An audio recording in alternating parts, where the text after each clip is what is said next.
Now, in addition to asking Brady to sum up Jack's performance as a ball boy, which he told me he wasn't going to say too much because he didn't want to give his son a big head, I also asked him to compare Mike Vrabel, the Titans head coach, as a player and as a coach, because of course they won 3 Super Bowls together with the Patriots. And he told me of Vrabel, he says, you know, he's toned it down a little bit in his old age. He is less chattery, he's less rambunctious. He also called him a diva from when the two of them played together. So a lot of jokes there. Even though it was a very tough practice, there's certainly a lot of jokes. And in all seriousness, he was very complimentary of Vrabel's defense. He said those guys confused him quite a bit in their secondary.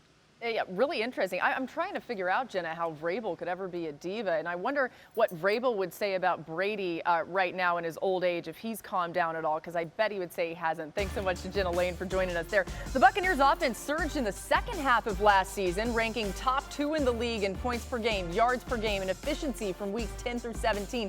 Of course, that carried into the playoffs with a Super Bowl victory. But now the expectations for this offense sky high, certainly, especially with all of their starters returning. So with the expectations in that realm, Key, what do you think the biggest area of improvement needs to be for an offense that really already was excellent and won the Super Bowl?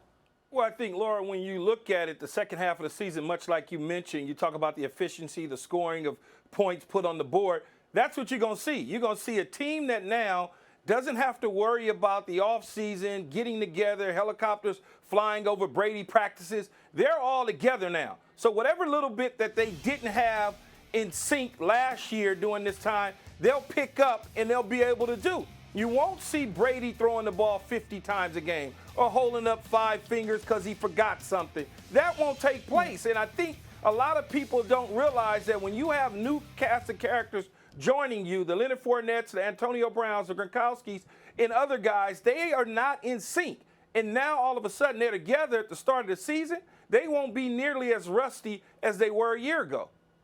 Well, listen, I know this is not going to come as any surprise to anyone on the set, but for me, the Tampa Bay Buccaneers, they got to get better at running the football. This was a team, they had a lot of new pieces come into the mix in kind of a flustered offseason, and down the stretch, they got better. But this is a team that only finished 25th in the league in rushing, and you're talking about a quarterback in Tom Brady who's 44 years old. Do you really want him to be slinging the ball all over the field without any semblance of balance on offense? I think if you can get a little bit more balance in that running game, you'll protect Tom Brady and you'll be able to wear out the opposing defense even more. Yeah, Leonard Fournette, a playoff Lenny.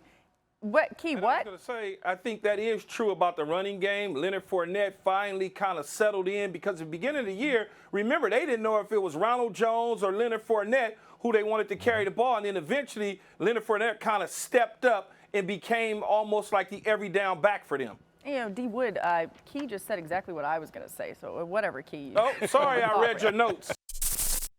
Thanks for watching ESPN on YouTube. For live streaming sports and premium content, subscribe to ESPN+.